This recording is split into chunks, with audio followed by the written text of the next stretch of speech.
Hey, thanks for being here. Let's do some pod crashing. Episode number 199 is with Alex and Nigel from More Than a Movie, American Me. Great, man. Thanks.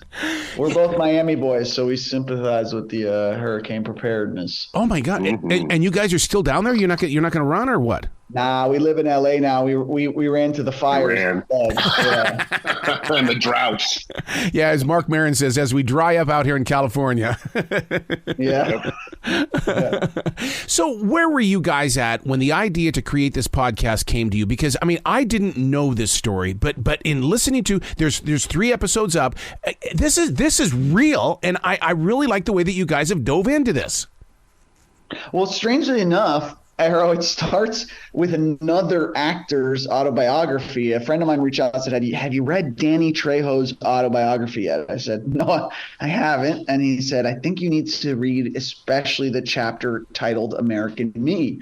And when I did, I was dumbfounded. You know, here's Danny Trejo, who's not in the movie American Me, who is in the movie Blood In, Blood Out, giving an account of interactions that he had with Edward James Olmos in the early 90s, where he allegedly, according to him, warned Olmos not to make American Me about the Mexican Mafia, a real-life prison and street gang, because it was very dangerous and could lead to people getting hurt, and that Olmos essentially ignored his warnings. And as a result, Trejo claimed that up to 10 people were killed in connection with the film.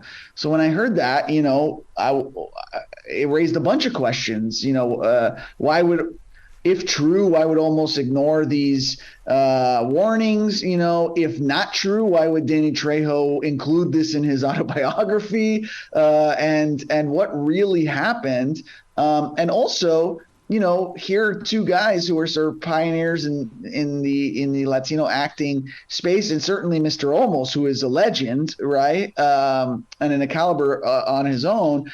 You know, here are guys who could have had a prolific directing career, and after American Me, he really did not, unfortunately, at least not at the theatrical level. So, you know, all of that together really made us very interested in exploring the real story behind American Me. Well, it's such an incredible story because, I mean, it shows how when you put reality on the screen, you know, people believe it. I mean, it's like the movie Warriors. How much of that was authentic? And so I'm going to go back and rewatch this after I listen to your podcast all the way through, because I want to go in there as an educated viewer now and not somebody who's going, oh, cool, man, it's about a gang. Yeah, right. totally. I mean, go ahead, Nigel. Go ahead, Alex.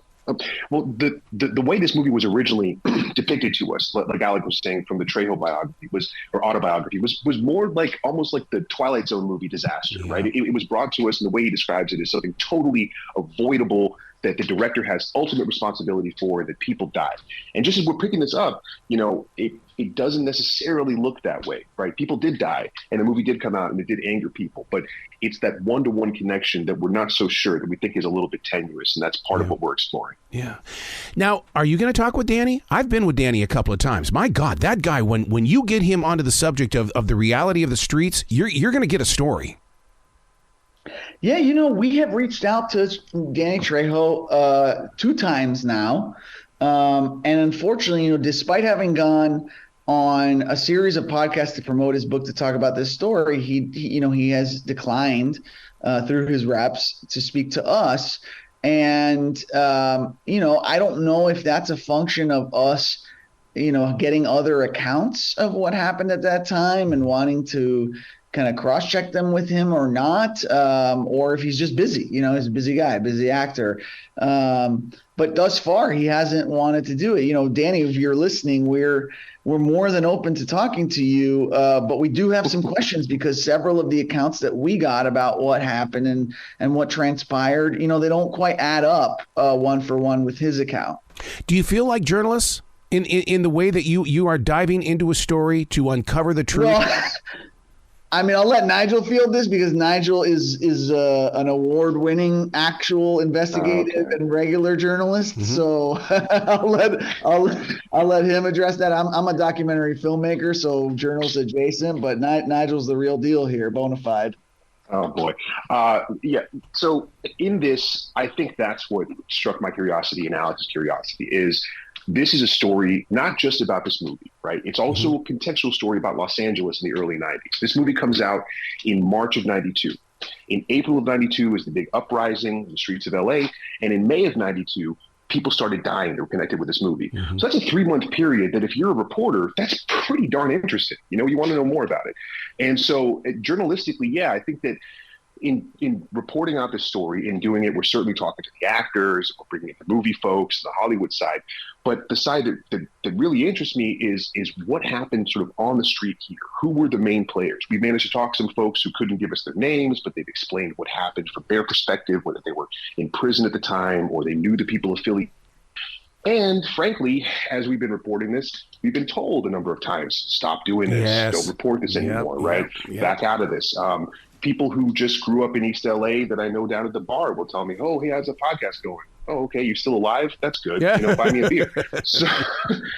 So it is one of those things where we want to be respectful of the material. We want to be respectful of the situation that happened. And we certainly want to take into account that Edward James Olmos hasn't talked to us about this because he says he can't do it. Not that he won't do it, but that he can't do it. And so we're trying to figure out exactly why he can't. We're getting closer, I think. And we're trying to sort of report this story out as if we're doing one big magazine feature, but instead we're putting it, you know, on the radio. Well, see, and that's what I love about podcasting is the fact that, you know, I mean, sure, we still have, you know, directions and stuff like that and formats that we have to follow, but the voice gets to be inflected. It's not words on a page. We get to hear your guys' story, and you guys are good storytellers. I mean, I know what your background is, but when you guys go into that podcast, you're going in there making that one-on-one connection with that listener that's sitting in the front seat of a car.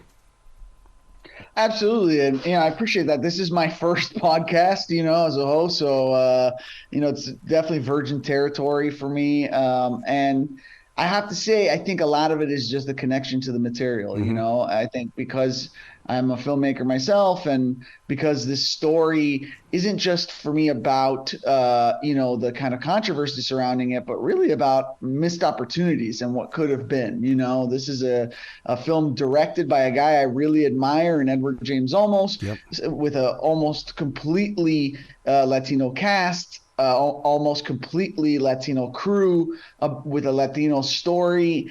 And it could have been our Godfather or Goodfellas. It could have launched a bunch of careers and a slew of movies afterwards for Olmos to direct. And that didn't happen. And with representation levels as kind of pallid as they are today, you know, I was just saying, you know, we have about 4.4% of on-screen roles are Hispanic or, you know, Latino, whatever you want to call it. And we are this is from 2019, we were 18.9% of the population. We're 1 in 5 Americans, and yet we represent less than 1 in 20 roles on screen. So when I look at American Me, it's easy to kind of tell the story with that kind of inflection because it gets under my skin, you know? Yeah. And listeners need to understand, I'm talking with millennials as well as Gen Zers, and that is that Edward, he is and was a voice for the community, and that there was a purpose and a plan behind the authenticity of American Me.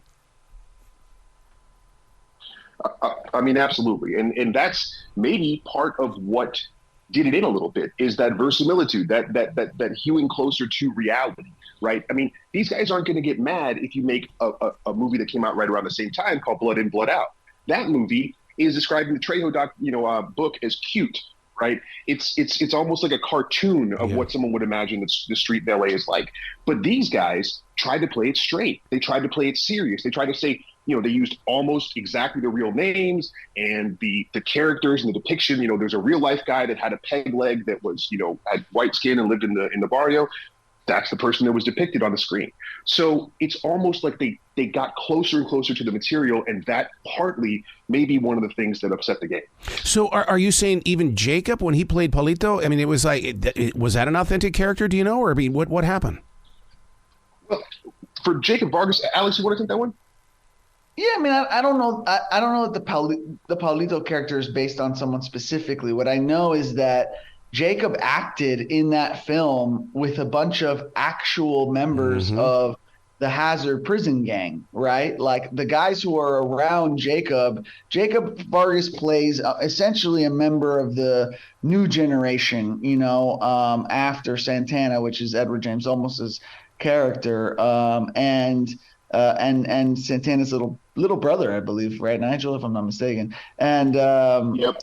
And so, but the cast around him, a lot of those guys are bona fide gangsters. And in fact, at the end of the movie, there's a very famous scene where Jacob is driving the getaway car, and they do a drive-by on some unsuspecting folks. That kid was shot and blinded after this film came out, not as any kind of retribution for the film, just because he was living that life. And so he never actually got to see the film because of that. So, I think what really strikes us is that Olmos went to great lengths to make this as true to life as possible in the hopes of actually scaring kids off from joining these gangs. But I think he ultimately succeeded in telling a really complicated human story about these characters that drew people into the movie. So you have this tension between those two forces, So now, as you do the research, the shock and awe for you has got to be amazing, because I mean, to put this together and then to do it in a story form. How do you dig in while looking over your shoulder at the same time? Because there's got to be people knocking on your door, going, "What are you doing? What are you doing now?" It hasn't been so much people knocking on our doors. That would be the escalation. But I think at this point, the reporting that Alex has done, that I have done, a lot of it is, of course, archival. We're looking through the stuff because some of this stuff was reported at the time. People were saying Edward James Olmos is in hiding, that he applied for a concealed carry weapon permit, so all this stuff was out there. But time buries things, right? And also people's memories, weren't necessarily out there. So we've had to do a little bit of coaxing and some calling, and people have moved to Ohio and they're afraid to talk. And, if you get this guy's permission in prison, then I'll talk to you. So it has been kind of that experience. But I think for us personally, look, we're here to tell a story. We're not here to sort of reinstigate whatever crimes they think that Edward James Olmos committed against them. We're just trying to explain what happened at the time. And I think that if you do that and you do it truthfully, you'll be okay. So it's not going to be like a crime podcast where if they see you guys come walking in, it's like, oh, crap, we're in trouble. They're going to start digging. All right, who's talking, who's not talking? I don't think so. I mean, look, for the if anyone, I think it's maybe the Hollywood types, who might have more of that feeling. That I've gotten warned, not by members of La M, but by, folks who experienced this firsthand, who I think maybe were traumatized by it 30 years ago, and continue to be concerned for really the well-being of Edward James Olmos, which speaks to the loyalty of the folks around him, right? Like they're saying to me, I don't want to put Eddie in danger. And frankly, I don't want to put you in danger, right. Which I appreciate and I respect. However, as far as we know, from speaking to a former member of La M, who had direct knowledge of this situation, La M didn't hate the movie. They actually, some of them may have even liked the fact that it sort of put them on put their name on the map in a bigger way. What they took issue with was Edward James Olmos's attempts to emasculate them through the film, right? And that was the real problem. So, I think as far as us as storytellers, and I'm a doc filmmaker. I get sued pretty much every time I make something. So for us, I think we're treating current and former members of the Mexican Mafia, I hope they think, with respect, with respect and trying actually to get to the truth of their real story, not necessarily what was skewed for entertainment purposes in the film. In future episodes, will you put focus on how the impact of American Me, made its presence in our lives across the country? Because all of a sudden, I swear, and I do remember, fashion changed because everybody thought, well, I'm wearing this because they did. I'm going to do this because they did. Yeah, I mean, certainly. I think that's a big piece of it, I think it's also sparked a series of other genre type movies, you know, and I think that it again is that double-edged sword of this is not necessarily the prettiest part of our community, but it is there's a culture to it. There's a style to it, you know, like anyone who wants to say that Montoya Santana in that movie isn't cool, you know what I mean, in the way he carries himself, is kidding themselves, you know? So I think there's a certain amount of ways in which that not only like, you know, put the culture in the zeitgeist, but also I think it influenced the culture itself, if that makes sense. Yeah, because I didn't know what tagging was until we started seeing things like this in the movie, and I mean, and then now, you know, tagging is a huge part, and we've got experts in our police forces here that really actually read into the story. Yeah, and so sorry. So the question being that, of course, like this movie bringing out elements of the culture. Oh, absolutely. I think you know, it's like the martial arts movies. I mean, you know, really, I mean, if you study martial arts movies, I just saw a documentary over the weekend and how it started in ballet, and it's like, what? And see, that's what I love about your podcast, is you're giving me that what factor as well. Right. I mean, impact-wise, right? So Alex and I are of the age where we saw Karate Kid when we were children. We're immediately enrolled and given a gi and a white belt and everything, right? So with this movie, they didn't want that. They didn't want kids joining up, like Alex said. They didn't want people being attracted to this, but they did a pretty good job with it. And unfortunately, from what we've talked to, at least the people our age, when it's a cult classic, it's like you said, people do want to emulate it. So in a way, this kind of backfired. He wanted to make a movie to convince people to stay away from gangs, but in some ways, he did make some inducements toward it. Yeah. What have you guys personally learned? Because you don't go into a project like this without being students. Absolutely. I mean, I think we're still learning. You know, we're actually still making the podcast. It's not done yet. But I think what I'm taking away from it is that, first of all, hindsight's 2020, right? So any sort of judgment that folks want to pass on Edward James Olmos, you know, it's easy to do when you're looking back 30 years, you know. But the other thing is just that it's easier said than done to try to make a movie that has an agenda. And I think one of the things that we're trying to do with this podcast is and I think, you know, what we try to do with all our work is, rather than go into something with a kind of activist agenda, to go into it trying to tell a good story. And I think that Edward James Olmos, because he's so passionate, genuinely lives and breathes Latino culture and rights and, you know, opportunity. I think he went into this with an agenda first and a story second. And I think that backfired in a way that's very unusual, you know, in a way in real life. Usually the way that backfires is people don't see the movie. In this case, some folks saw the movie and did not care for certain parts of it, you know? So that's the takeaway for me. Well, the one thing that always happens in a movie like this is I call it the telephone game. People will say, yeah, I saw the movie, and then the conversation starts, and by the time it gets to the 10th person, 9 of those people didn't see the movie, but they've got an opinion. Yeah. Absolutely. Or they don't even remember the movie, or they confuse it with Blood In, Blood Out, you know? I mean, it's like absolutely. And when you dig into it, this is a movie that's real rich. I mean, this guy convinced the warden of Folsom Prison to let him shoot in the yard with real prisoners. Oh my God. This is like, you know, there's no end to the lengths to which Edward James almost went to try to make this movie the quintessential Chicano gang movie, you know? And frankly, I think he succeeded. Wow. Well, Edward, if you're listening, dude, come on. You got to share the story. Somewhere along the line, you got to share the story, or someone's going to write it for him. I hope he listens to you. Guys, you guys have got to come back to this show anytime in the future. The door is always going to be open for you. Thank you, Ara. I really appreciate it. This was a great time talking to you. Absolutely. Be brilliant today, okay? Thank you. We'll try. Thanks, man. Thanks. Bye-bye.